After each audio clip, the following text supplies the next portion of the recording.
और एक दूसरा आश्चर्य वर्णन करे सुखदेव गोस्वामी,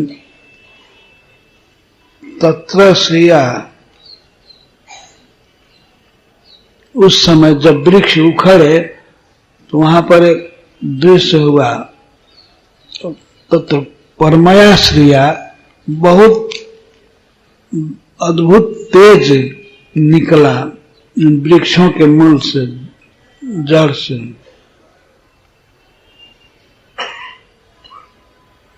उन दोनों कुजय, दोनों वृक्ष से बहुत बड़ा तेज निकला।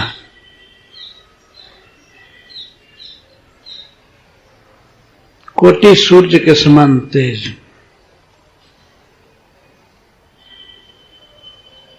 और बाद में दिखाई पड़ा कि बहुत सुंदर व्यक्ति हैं, बहुत तेजस्वी, और निकल करके वृक्ष से और दोनों आए भगवान के पास जो उखल में बंधे हुए थे, और उखल में बंधे हुए भगवान को प्रणाम कर रहे हैं। सिर से प्रणाम किए, सिर को जमीन पर रखकर प्रणाम किए।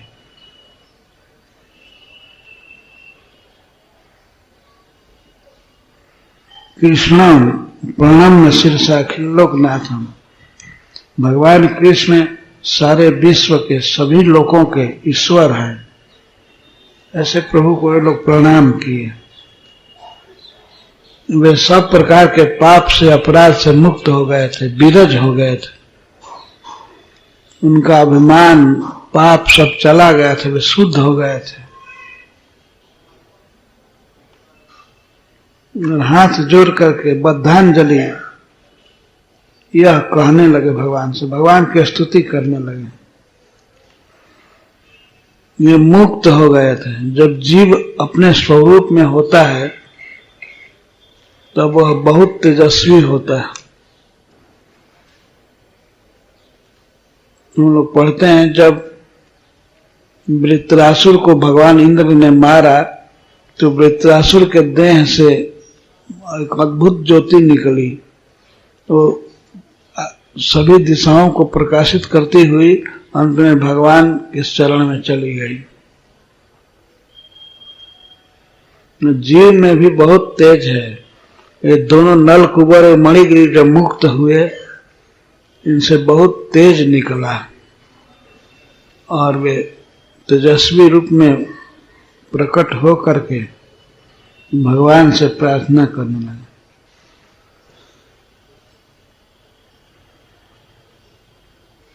इस अवसर पर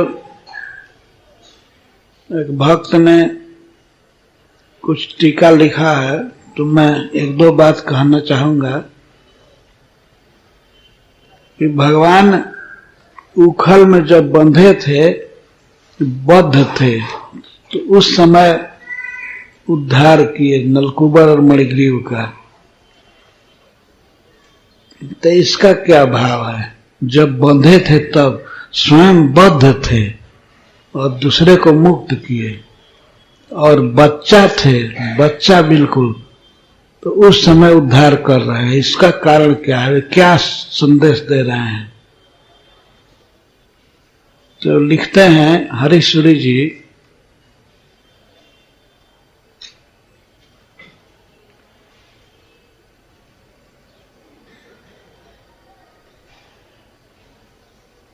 मुख्य हेतु भुवने स्वधृत, अपने उद्धार के विषय में इस जगत में, प्राकृतिक जगत में कोई व्यक्ति उद्धार अपने सोचता है तो उसको स्वयं ही करनी चाहिए, और वह मुख्य बात है श्रद्धा, भावना। भगवान कृष्ण के प्रति जिसकी जो भावना होगी उसके अनुसार ही गति होगी। नलकुबर भगवत तत्व के ज्ञाता हो चुके थे नारद जी की कृपा से, तो भगवान बद्ध है और उनका उद्धार कर रहे हैं। तो इससे भगवान यह मानो शिक्षा दे रहे हैं कि गुरु बद्ध हो या चाहे मुक्त हो, इससे कोई मतलब नहीं। शिष्य को श्रद्धा रखनी चाहिए और उसका उद्धार अपनी भावना से ही होगा, कृष्ण भावना से ही होता है।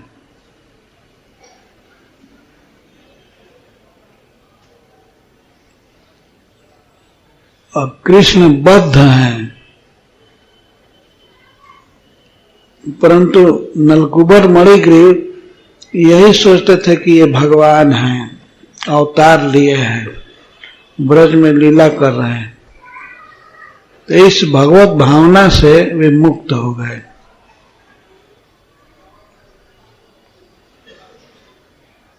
तो इस प्रकार से जो व्यक्ति भगवान का भक्त है और यदि वह गुरु है तो उस पर बहुत ज्यादा विचार नहीं करना चाहिए कि ये मुक्त है कि बद्ध है। बद्ध है तब भी उद्धार हो जाएगा और मुक्त है तो उद्धार होगा। उद्धार होता है अपनी कृष्ण भावना से ही।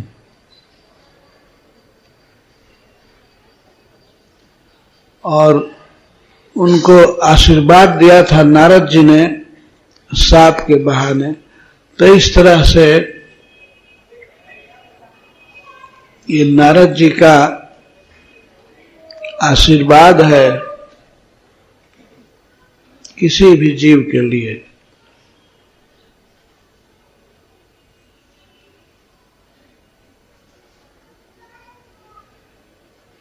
तो संसार में ऐसे बहुत से गुरु हैं, खास करके भगवान कृष्ण के भक्त, जो सभी एक समान नहीं हैं, एक समान ज्ञान या एक समान विषयाशक्ति से दूरी नहीं है, लेकिन फिर भी उनका आश्रय लेने पर व्यक्ति का कल्याण हो जाता है। भगवान यही संदेश दे रहे हैं कि बद्ध होने पर भी भगवान कृष्ण ने उद्धार किया दोनों वृक्षों का।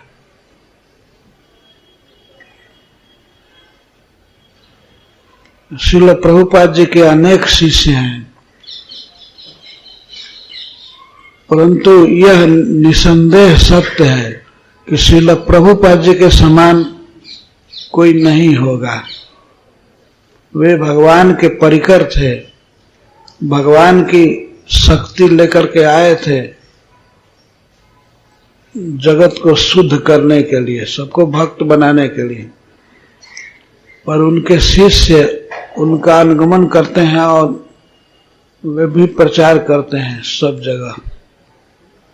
यह सत्य है कि प्रभुपाद जी के समान नहीं हो सकते, लेकिन प्रभुपाद जी की कृपा से वे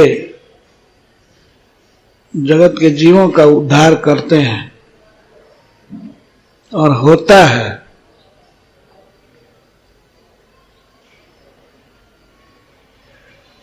इसीलिए जिसके जो गुरु हैं उनमें श्रद्धा रखनी चाहिए। श्रद्धा से ही हमारा निस्तार होगा, हमारा उद्धार होगा। गुरु के छोटे छोटे दोषों पर विचार नहीं करना चाहिए। यहाँ तो भगवान अपने कर्म से बंधे हुए हैं। कर्म क्या था? मटका फोड़ दिए थे, अपराध किए थे और यशोदा जी ने बांध दिया। और बंधे हुए भगवान भी उद्धार कर दिए, मुक्त कर दिए दूसरे को। तो भगवान यही शिक्षा दे रहा है कि गुरु बद्ध भी है तो उद्धार कर सकता है। मुख्य है अपनी भावना, कृष्ण भावना और गुरु के प्रति श्रद्धा।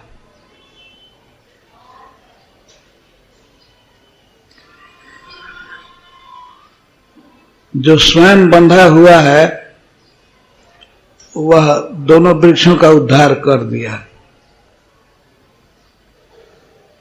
तो इस तरह से कुछ कमजोरी होते हुए भी भगवान का भक्त दूसरे का उद्धार कर सकता है। नारद जी की कृपा से, श्रील प्रभुपाद जी की कृपा से,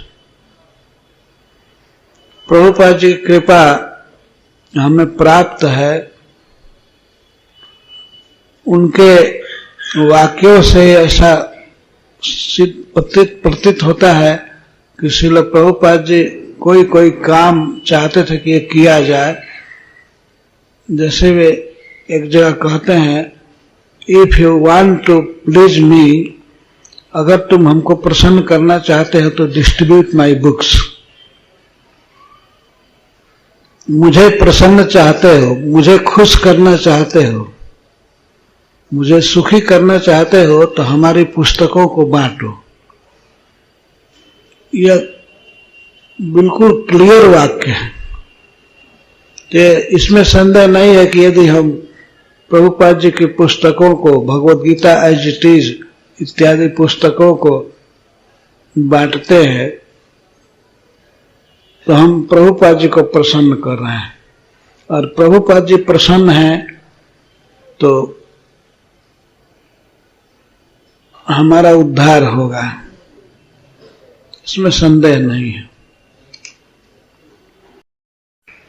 इस तरह से उन दोनों भाइयों को साप दे करके श्री नारद जी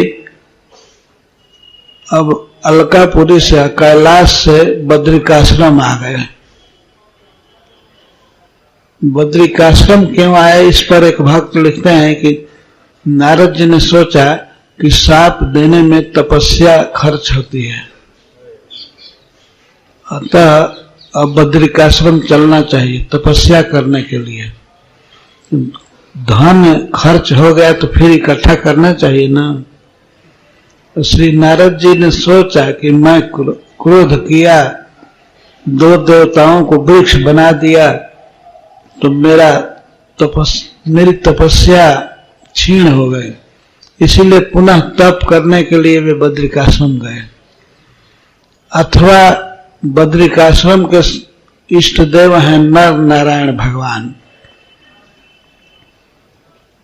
तो उनके पास नारद जी गए और यह बताने के लिए कि मैंने नलकूबर और मणिग्रीव को स्वर्ग से गिरा दिया, तो वृक्ष बनाया। तो उन्होंने सोचा कि अब मैं जब ऐसा निवेदन करूंगा तो भगवान क्या कहते हैं, भगवान ये कहेंगे कि ठीक किया या गलत किया, यह सुनने के लिए नारद जी चले गए।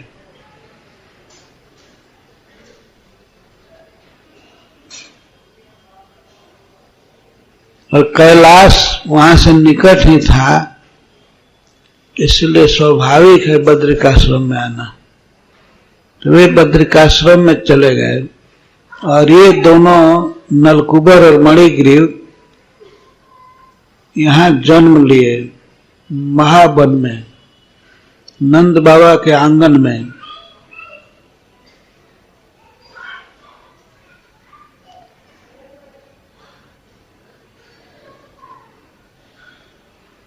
तब इसके बाद जब भगवान कृष्ण बंधन में हो गए तो विचार करने लगे, देवर्षि में प्रियतम। ऋषिर भागवत मुख्य सा सत्यम कर्तुम बचो हरि। समस्त भागवतों में भगवान के भक्तों में श्री नारद जी श्रेष्ठ हैं, तो अपने भक्त नारद जी के वचन को सत्य करने के लिए भगवान धीरे धीरे उखल घसीटते हुए वृक्षों के पास जाने लगे। ऋषि भागवत मुख्य सत्यम कर्तुम बचो हरि, जगाम सनकश तत्र जत्रास्ताम जमलार्जुन। जत्र जहां जमलार्जुन दोनों जुड़वे वृक्ष, अर्जुन के वृक्ष खड़े थे, उनकी जड़ें बहुत मजबूत थी, बहुत गहरी और बहुत चौड़ी थी, और बहुत ऊंचे वृक्ष थे और बहुत दूर में फैलाव था, उनकी छाया थी। तो भगवान अपने भक्त नारद जी के वचन को सत्य करने के लिए धीरे धीरे आगे बढ़े। तो उखल भी पीछे पीछे चल रहा था।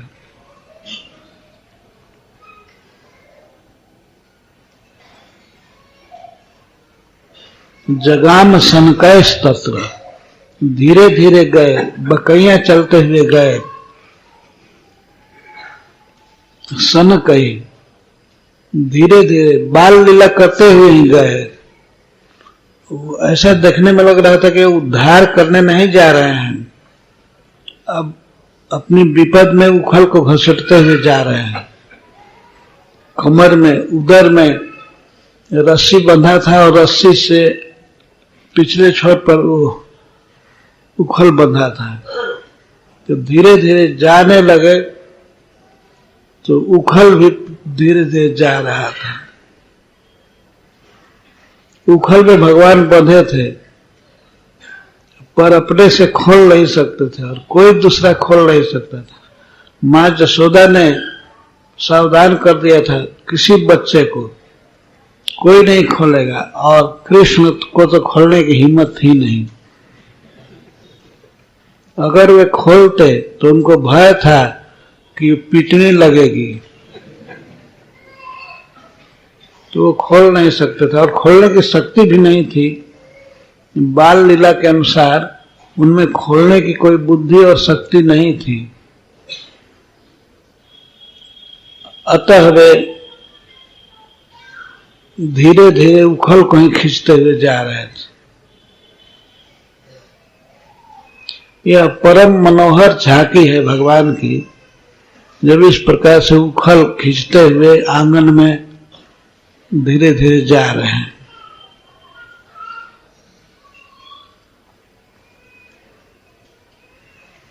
भगवान ने सोचा कि देवर्षि में प्रियतम हो, देवर्षि नारद जी हमारे प्रियतम हैं, बहुत प्रियतम है, बहुत प्रिय हैं, और ये दोनों नलकुबर मणिग्रीव हमारे भक्त कुबेर जी के पुत्र हैं। अतः मैं नारद जी ने जो बात जैसे कहा है उसको ऐसे ही करूंगा। तथा साधयिष्यामि जद गीतम तन महात्मना। उस महात्मा ने, श्री नारद जी ने जैसे कहा है मैं वैसे करूंगा, ये सोच रहे थे मन में और उखल घसीट रहे थे। नारद जी की याद आ रही थी, नारद जी ने जैसे कहा है उनके वचन को मैं पूरा करूंगा।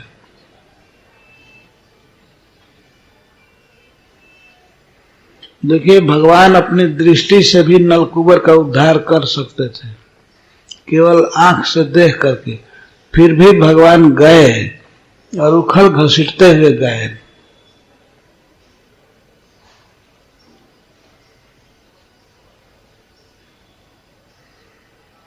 ये भगवान का स्वभाव है, वे भक्तों की इच्छा पूरा करते हैं। भक्तों में मुख्य श्री नारद जी जो कह दिए तो उसको पूरा करना है।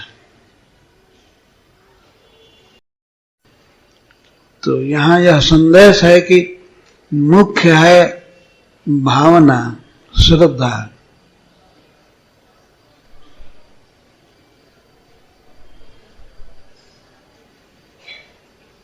अतः परम विश्वास के साथ भगवान पर विश्वास, श्रील प्रभुपाद पर विश्वास, परंपरा पर विश्वास और अपने गुरु पर विश्वास रह करके कृष्ण भावना का आचरण करना चाहिए, तब निश्चित सिद्धि मिलेगी। भले उसमें देर हो परंतु सिद्धि होती है। जैसे नारद जी ने कहा, देवताओं के 100 वर्ष के बाद भगवान का संग मिलेगा, सानिध्य मिलेगा। तो बहुत देर थी लेकिन अंधेर नहीं था। भगवान की कृपा से वो समय आ गया जब भगवान का उनको साक्षात्कार हुआ। और बच्चा है भगवान तब उद्धार किए। इसके द्वारा शिक्षा है कि कोई भी व्यक्ति भगवान का भक्त होगा तो उससे कल्याण होता ही है, चाहे बच्चा हो या चाहे युवक हो, इसका कोई भेद नहीं है। कोई ये जरूरी नहीं है कि जब पूरा सिर का बाल पक गया तब वो गुरु होगा। नहीं, युवक भी गुरु हो सकता है, बच्चा भी गुरु हो सकता है। ये बच्चा ही उद्धार कर दिया ना नलकुबर मणिग्रीव का। कितने बूढ़े बूढ़े गोप लोग घूम रहे थे, वे कुछ नहीं किए। एक छोटा सा बच्चा क्षण भर में उद्धार कर दिया वृक्षों का। यह संदेश है भगवान का कि चाहे बच्चा हो, चाहे युवक हो, चाहे वृद्ध हो, जय कृष्ण तत्वता से ही गुरु है। उद्धार कर सकता है। पिता का उद्धार पुत्र कर सकता है। अगर पिता मान लीजिए बीमार है, भगवान के आरती में नहीं आ सकता, कीर्तन नहीं कर सकता, तो बच्चा उसके पास बैठ करके भगवान का नाम जपता है, हरे कृष्णा कृष्णा कृष्णा हरे हरे राम राम राम हरे। तो उद्धार क्यों नहीं होगा भगवान का नाम सुन करके, या भगवान का प्रसाद दे करके, खा करके, भगवान के बारे में कुछ पढ़ करके यदि बच्चा सुनाएगा अपने पिता को तो उसका उद्धार क्यों नहीं होगा। तो ये पिता तो नहीं सोचता है कि ये बच्चा क्या हमको सुनाएगा।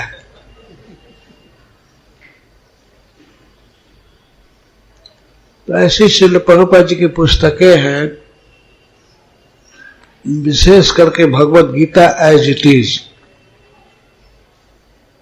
उसको पढ़ने से और सुनने से बहुत बड़ी प्रेरणा मिलती है। तो भगवान इसीलिए बच्चा रूप से उद्धार किए नलकुबर मणिग्रीव का।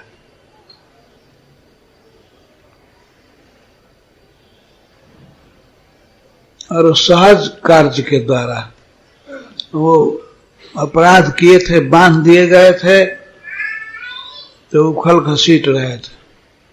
हम लोग भी, प्रत्येक जीव इस तरह कर्म बंधन में बंधा हुआ है।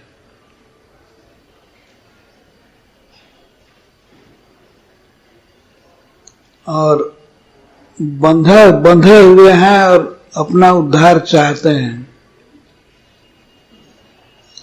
तो दूसरा व्यक्ति जो बंधन में है वो उद्धार कैसे करेगा। लोग सोचते हैं कि वो कैसे कर पाएगा, जैसे कृष्ण ने कर दिया वैसे करेगा। सभी बंधन में हैं, लेकिन इससे हो क्या, बंधन में हैं लेकिन भगवान का नाम जप सकते हैं ना, भगवान को प्रणाम कर सकते हैं। भगवान के नाम द्वारा, भगवान के प्रसाद द्वारा और भगवान के कथा द्वारा किसी का भी उद्धार हो सकता है।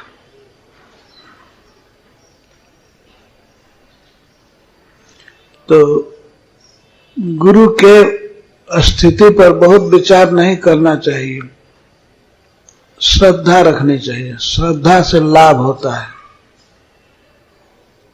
कई लोग ऐसी बातें बोला करते हैं, जो फर्स्ट क्लास का भागवत पुरुष है, जो उत्तम अधिकारी है, वही दूसरों को तार सकता है। उदाहरण मिलते हैं, उत्तम अधिकारी से ही तारे संसार, लेकिन बद्ध जीव भी दूसरे का उद्धार कर सकता है। भगवान की लीलाओं से अनेक प्रकार के संकेत मिलते हैं। ऐसा नहीं सोचना चाहिए कि अब गुरु श्रील प्रभुपाद जैसा हो जाएगा तब उद्धार करेगा। कोई जरूरत नहीं है। प्रभुपाद जी के शिष्यों में जो विशेषता है भगवान की भक्ति, वह विशेषता प्रभुपाद जी के प्रशिष्यों में भी है, ग्रैंड डिसाइपल में भी है। वे भी जगत का कल्याण कर सकते हैं और कर रहे हैं। श्रद्धा मुख्य है। यदि श्रील प्रभुपाद जी के प्रति श्रद्धा है तो वे भी विकास कर रहे हैं, देखा गया है सारे संसार में। और एक सिद्धांत है कि श्रद्धा से उद्धार हो जाता है। एक महाभारत की कथा है। महाभारत जो भारत का सच्चा इतिहास है, उस महाभारत में एक कथा आती है कि एक बार हस्तिनापुर के जंगल में,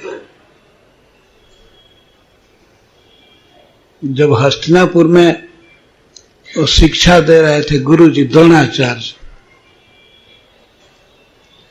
तो उनको राजकीय टीचर नियुक्त किया गया था धनुर्वेद में। क्षत्रिय राजकुमार थे कौरव पांडव, तो उनको शिक्षा देने के लिए भीष्म पितामह ने द्रोणाचार्य को नियुक्त किया था। द्रोणाचार्य बहुत बड़े ब्राह्मण थे और बहुत बड़े धनुर्धर। भगवान परशुराम जी से इन्होंने धनुर्विद्या सीखा था, साक्षात भगवान से। और भगवान ने आज्ञा दिया था कि इस धनुर्विद्या को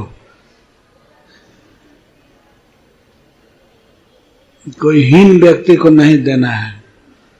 क्षत्रियों को ज्यादा से ज्यादा दे सकते हो, तुम ब्राह्मणों को सिखाना, और क्षत्रियों को सिखा सकते हो, लेकिन क्षत्रियों से नीचे के लोगों को नहीं देना है। भगवान की आज्ञा थी। तो द्रोणाचार्य इसको निभाते थे। तो एक दिन की बात थी, इनके पास एक भील आया। भील मतलब जंगली जाति का आदमी। उसने प्रणाम किया द्रोणाचार्य को और कहा कि हम भी धनुर्विद्या सीखना चाहते हैं। तो उन्होंने पूछा तुम कौन हो? उसने बताया कि मैं भील हूं। तो द्रोणाचार्य ने कहा कि तो इसका मतलब है तुम बहेलिये का काम करोगे। तो ये धनुष विद्या तो किसी से भी सीख सकते हो, हमको नहीं सिखाना है।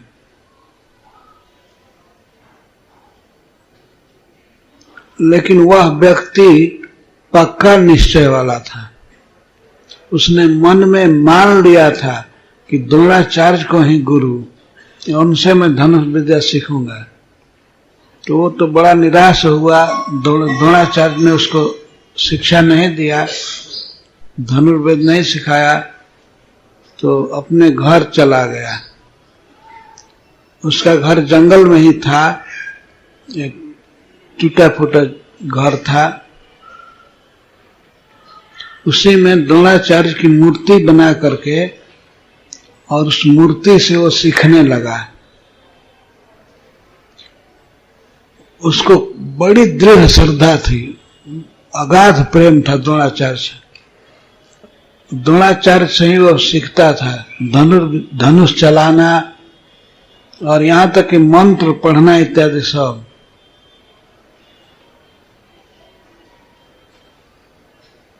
और द्रोणाचार्य ने अर्जुन को कहा था कि संसार में सबसे बड़ा धनुर्धर तुम बनोगे, तुम्हारे समान दूसरा कोई नहीं होगा।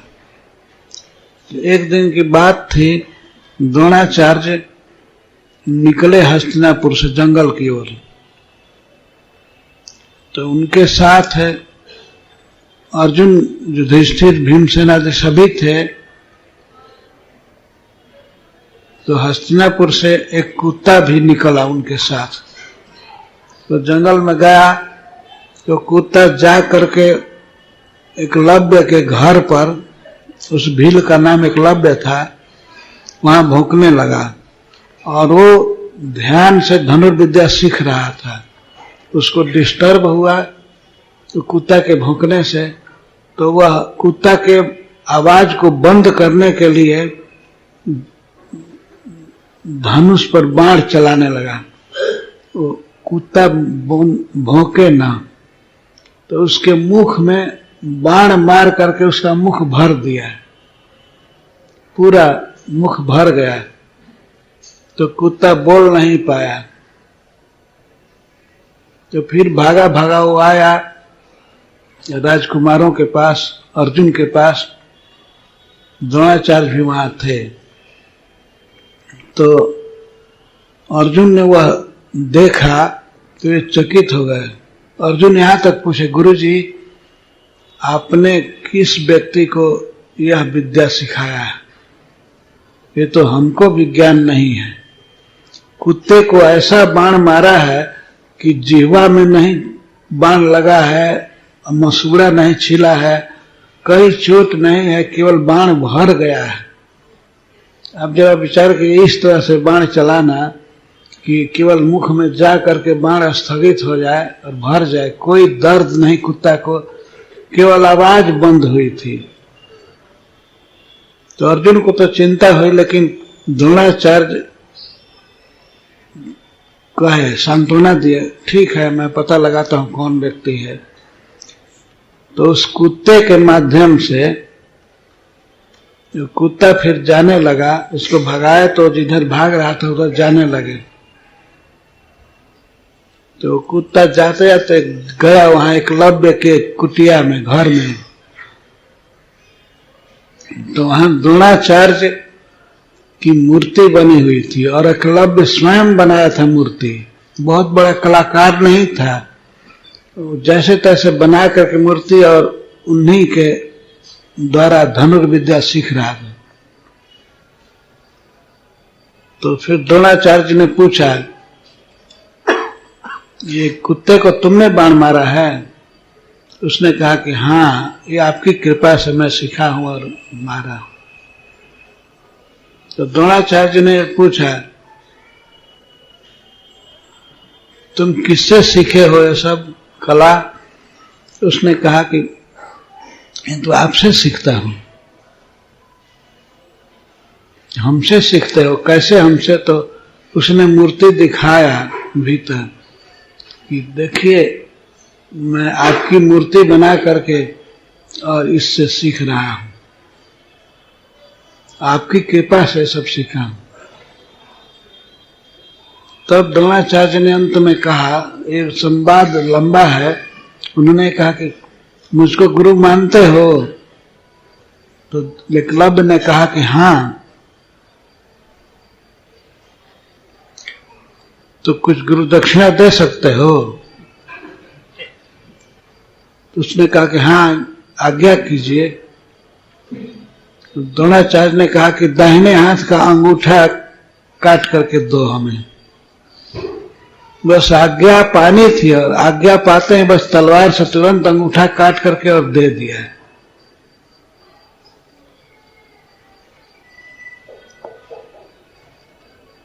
इसको कहते हैं निष्ठा, दृढ़ श्रद्धा। गुरु में ऐसी श्रद्धा थी कि उनके मांगने से उसने अंगूठा दे दिया। उस अंगूठे से ही धनुष पर बाण चलाया जाता है।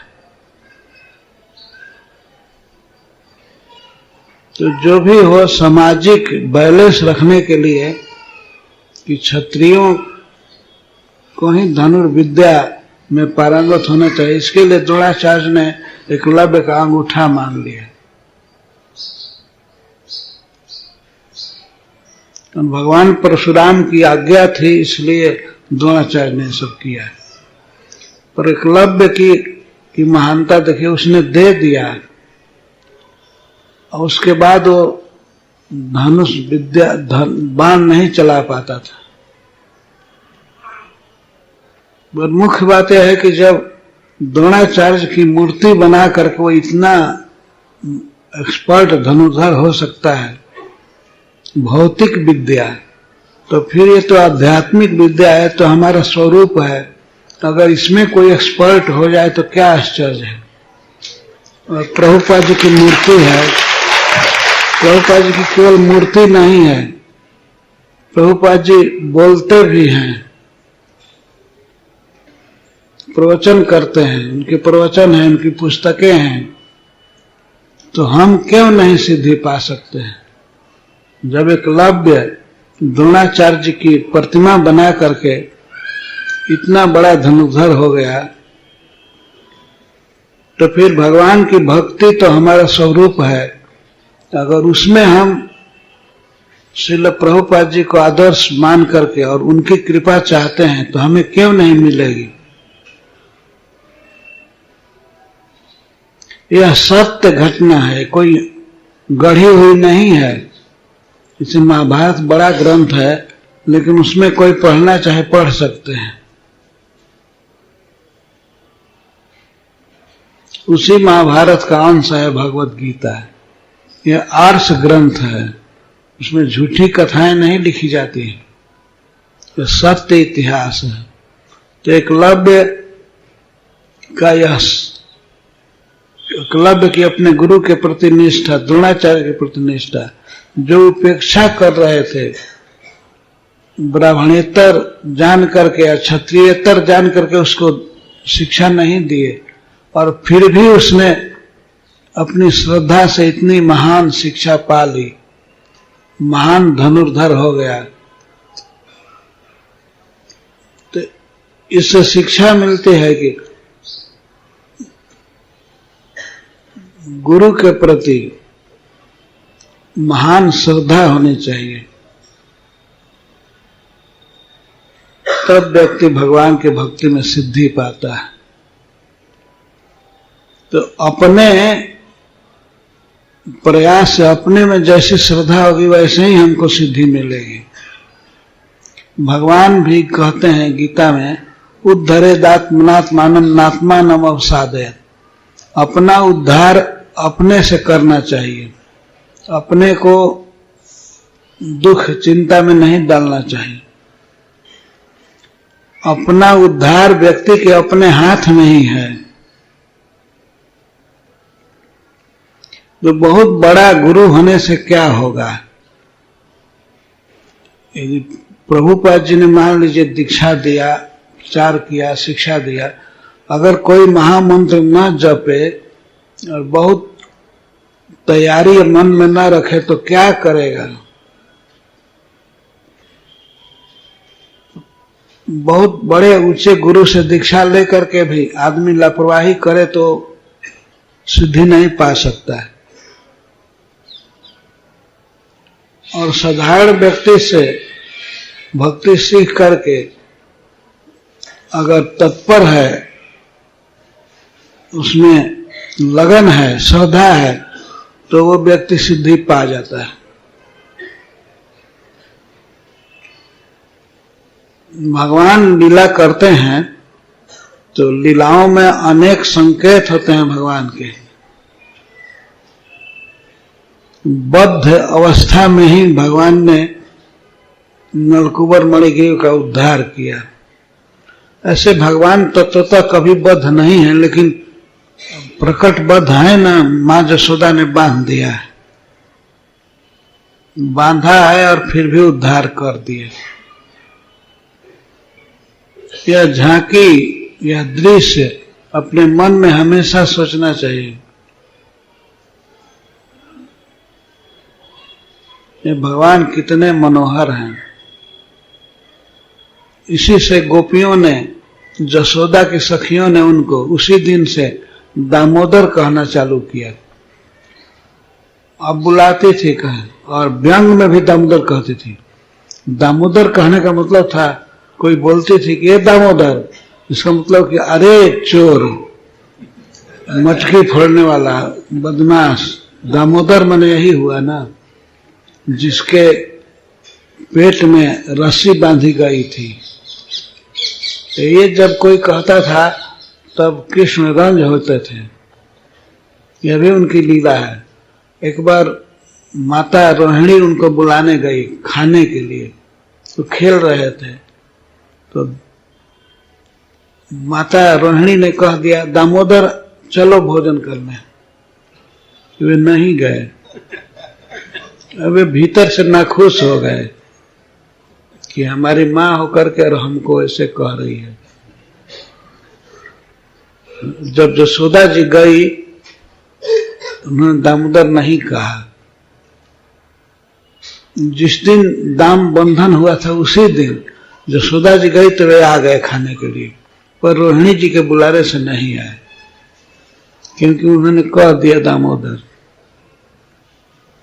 तो किसी भी कर्म से किसी की इज्जत होती है या बदनामी होती है नाम से।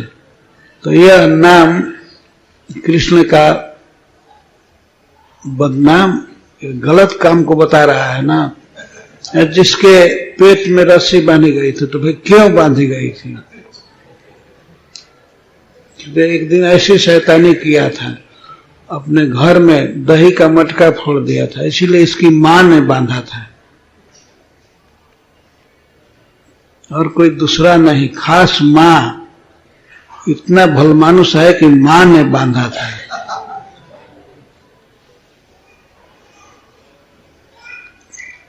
तो कुछ भी हो, रंज भी हो, कृष्ण फिर भी ठीक है। वो चिढ़े भी दामोदर कहने से तो ठीक है, लेकिन वास्तव में चिढ़ते नहीं हैं। उनको ये नाम बड़ा प्रिय है, क्योंकि इसके द्वारा मां जसोदा के वात्सल्य भाव का स्मरण हुआता है कि मां मेरा हित करने के लिए मुझे बांधी थी। बहुत प्रिय नाम है। ऐसे दामोदर भगवान की छवि हृदय में रखनी चाहिए। हरे कृष्णा।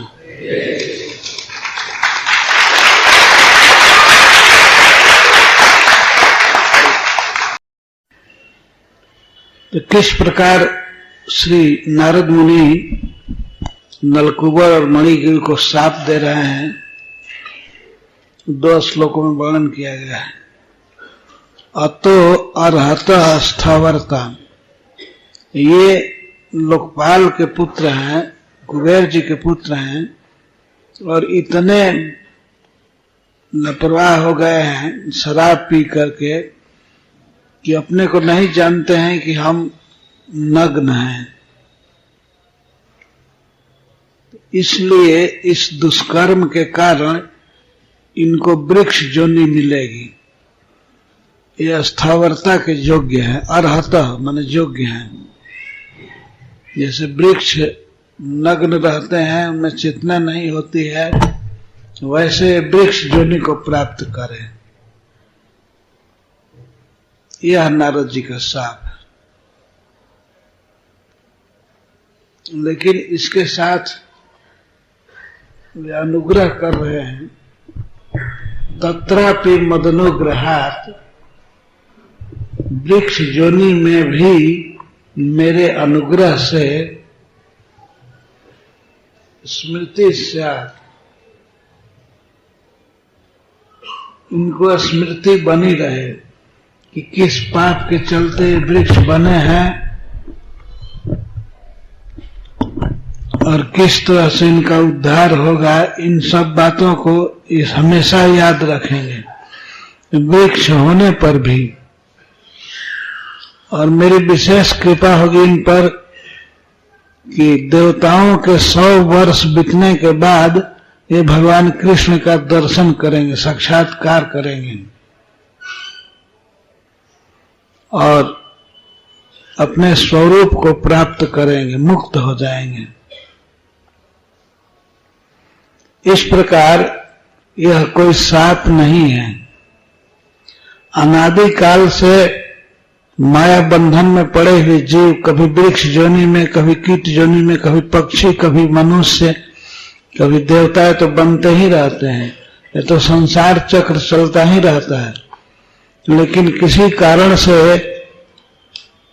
भगवान की कृपा से अगर जन्म मृत्यु से मुक्ति मिल जाए तो यह बहुत बड़ी बात है। तो श्री नारद जी वास्तव में इनको मुक्त किए,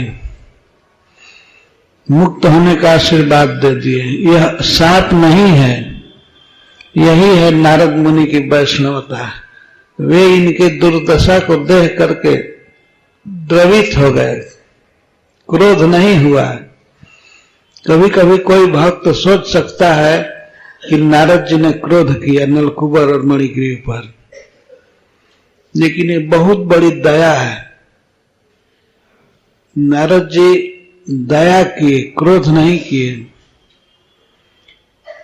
निश्चित कर दिए आज से 100 वर्ष के बाद इन्हें कृष्ण का साक्षात्कार होगा। और वृक्ष योनि में जाने पर भी इनको हमेशा इस जन्म की याद रहेगी, अपनी गलतियों के लिए पश्चाताप होगा और भगवान की कृपा मिलेगी, इसका भी स्मरण रहेगा। तो यह शाप है कि वरदान है।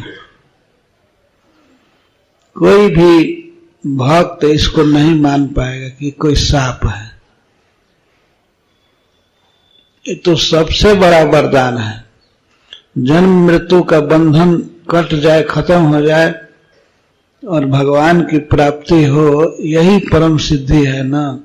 भगवान की सेवा मिल जाए तो ये नलकुबर मणिग्रीव को मिलेगी सेवा, लब्ध भक्ति।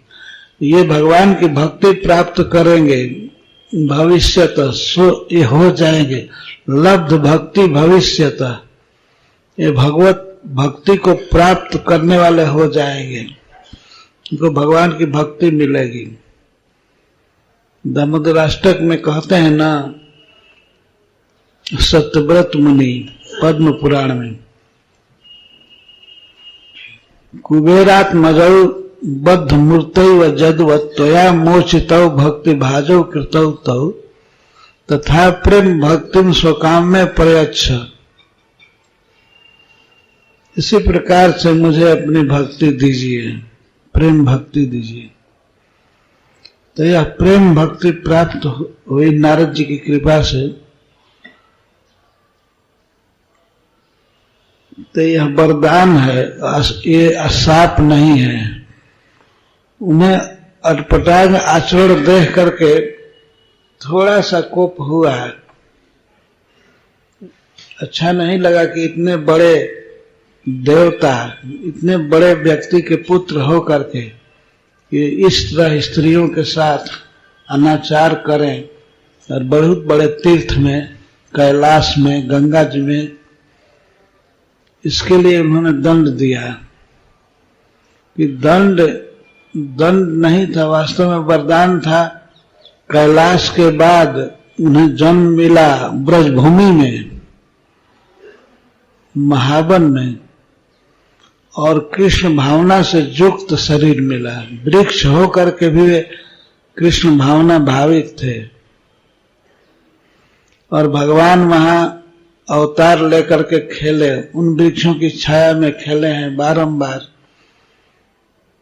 छाया में खेलते थे और बच्चों के साथ लुका छिपी का खेल भी करते थे। वृक्षों के आड़ में हो जाते, इधर कहते थे खोजो तो खोजते थे, उनको पकड़ना चाहते थे। भगवान कृष्ण कभी इधर हो जाते थे, कभी उधर हो जाते थे, तो उनको हमेशा कृष्ण का आलिंगन प्राप्त होता था वृक्षों को। तो यह बहुत बड़ा सौभाग्य था उनका।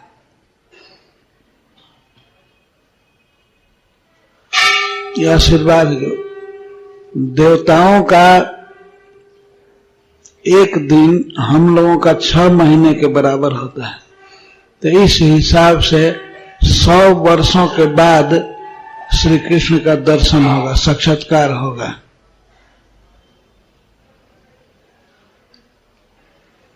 यह 100 वर्ष कुछ भी नहीं है। कितने वर्षों से हम इस माया जगत में पड़े हैं, जन्म ले रहे हैं, मर रहे हैं।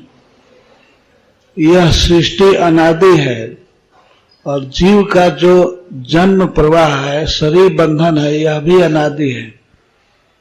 पता नहीं कितने वर्षों से हम बार बार जन्म ले रहे हैं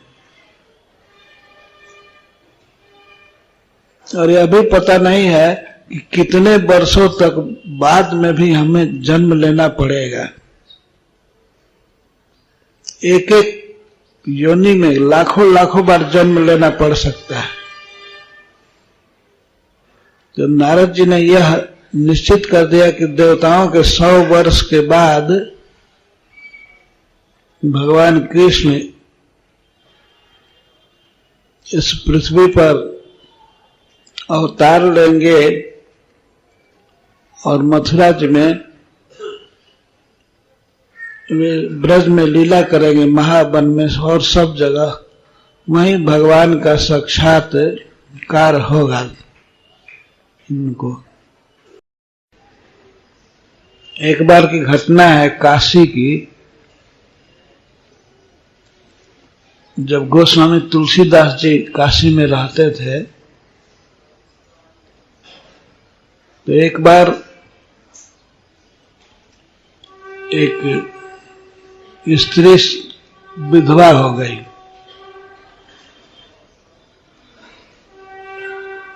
तो उसके पति को लोग श्मशान में ले जा रहे थे।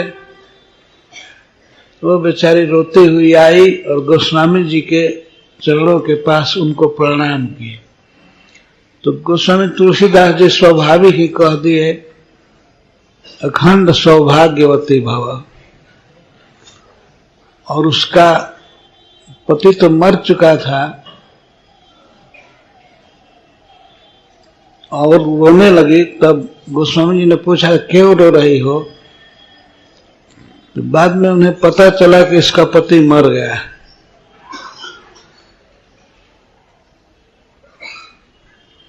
तब गोस्वामी जी ने सोचा,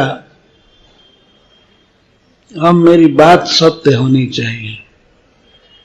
तो तुरंत अपने अल्टर में भगवान राम के पास गए और कहे कि हे प्रभु, मेरे मुख से निकल गया है, सौभाग्यवती हो तो इसका सौभाग्य रहना चाहिए।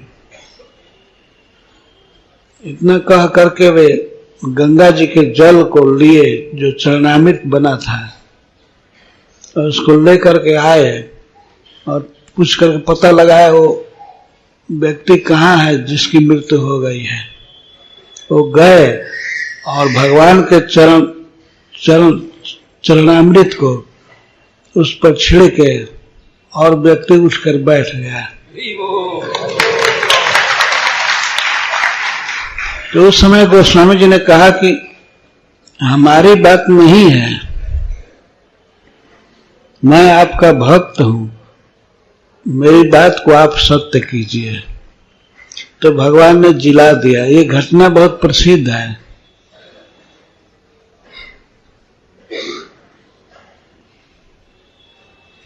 तो अपने भक्त की बात मानकर भगवान ने उस व्यक्ति को पुनर्जीवित कर दिया। यह भगवान का स्वभाव है। नारद जी महान भक्त हैं। नारद जी के मुख से निकला है कि इनका उद्धार होना चाहिए, ये भगवान का दर्शन करेंगे, इनको भक्ति मिलेगी। तो भगवान उनकी बात को सत्य करने के लिए धीरे धीरे जमलार्जुन के पास जाने लगे। तो उखल से ही उद्धार करना है, इसीलिए उखल उनके पीछे पीछे जा रहा था, घसीटते हुए गए।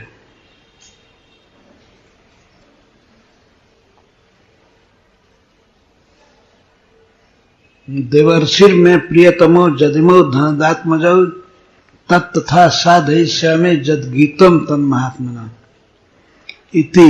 इस प्रकार सोच करके भगवान इति अंतरेण अर्जुनयोः दोनों वृक्षों के बीच में पार किए। दोनों वृक्ष सटे हुए थे लगभग और बहुत बड़े थे, बहुत चौड़े, बलवान। तो उन दोनों के बीच में कृष्ण पार किए।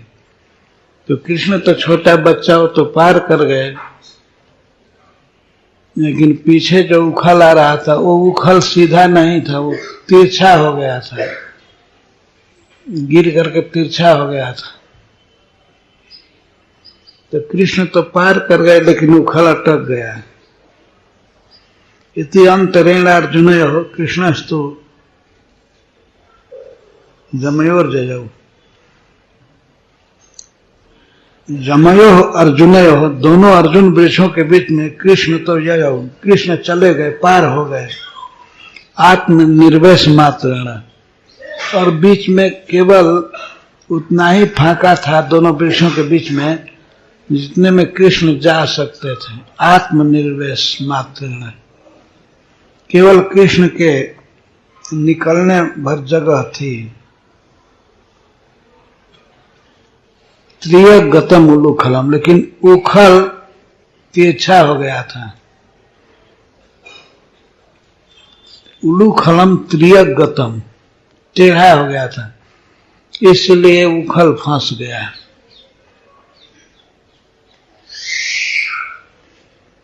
बालेन निष्कर्षयता, और जब उखल फंसा तो बच्चा जोर लगाया। उदर में रस्सी बंधी थी तो उदर से ही जोर लगाया। वो रस्सी बहुत बलवान नहीं थी, बहुत कोमल रस्सी मां जसोदा ने बांधा था, लेकिन भगवान जो चाहे वो हो ही जाता है। वे उखल को घसीटते हुए गए, पार हो गए, उखल अटक गया दोनों वृक्षों के बीच में। तो वे जोर लगाए, बाले में निष्कर्षता, नितराम कर्षता, अब जोर लगाए अपने कमर से खींचे। उस समय की झांकी यदि देखने को मिलती, यदि वीडियो उस समय बना होता तो देखा था कृष्ण कैसे जोर लगा रहे हैं। उनके चेहरे पर परिश्रम लग रहा था, बहुत जोर लगा रहे हैं, खींच रहे थे कमर से। और कोई बड़ा रूप धारण नहीं किए। बालेन निष्कर्षयता, बालक खींच रहा था। उलूखलम तब दामोदरेण, जिसके उदर में दाम रस्सी था, वह बच्चा उसको खींच रहा है।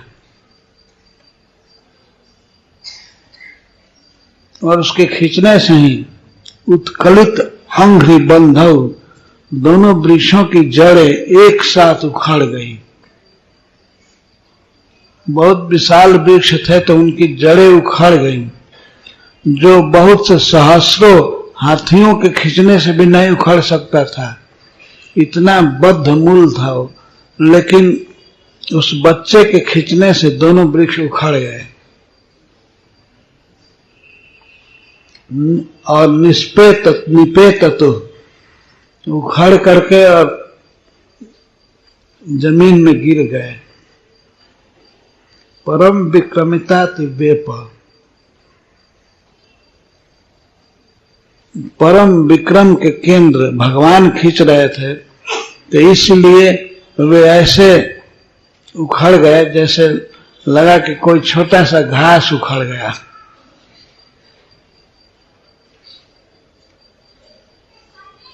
अतिशय विक्रम से वे खींचे गए थे।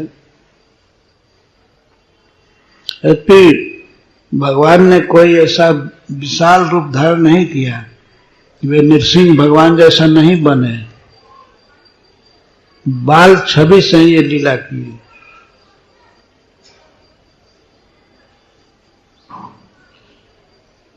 निष्कर्षता, खींच रहे थे। अन्वग उलूखलम, और उखल उनके अनुकूल जा रहा था, उनके पीछे भेजा रहा था। अन्वक, वो अनुगामी उखल। वे धीरे धीरे जा रहे थे तो वो भी उखल जा रहा था। अटक गए तो उस दामोदर बच्चे ने जब उसको खींचा, वेग से थोड़ा जोर लगाया तो तरसा, झटका दिया, तो उसी से दोनों वृक्ष उखड़ गए, उनका मूल पूरा उखड़ गया। निष्पेततु, और वे गिर गए। जब भगवान ने वृक्षों को उखाड़ा तो उनकी बड़ी बड़ी शाखाएं, छोटी छोटी डालियां, सभी बड़े कांपने लगे। वृक्ष को उखाड़ा जाएगा तो वृक्ष कांपेगा ही ना, बहुत कांपने लगे। और दोनों वृक्ष गिरे, तड़तड़ शब्द करते हुए, बहुत भयंकर शब्द करते हुए गिर गए।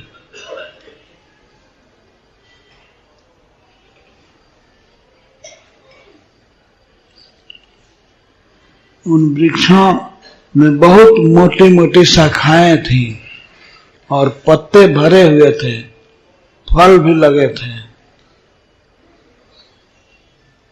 ये अर्जुन के वृक्ष हैं। आपने देखा होगा डॉक्टर लोग इसके छाल को पीने के लिए कहते हैं, हृदय रोग की औषधि है।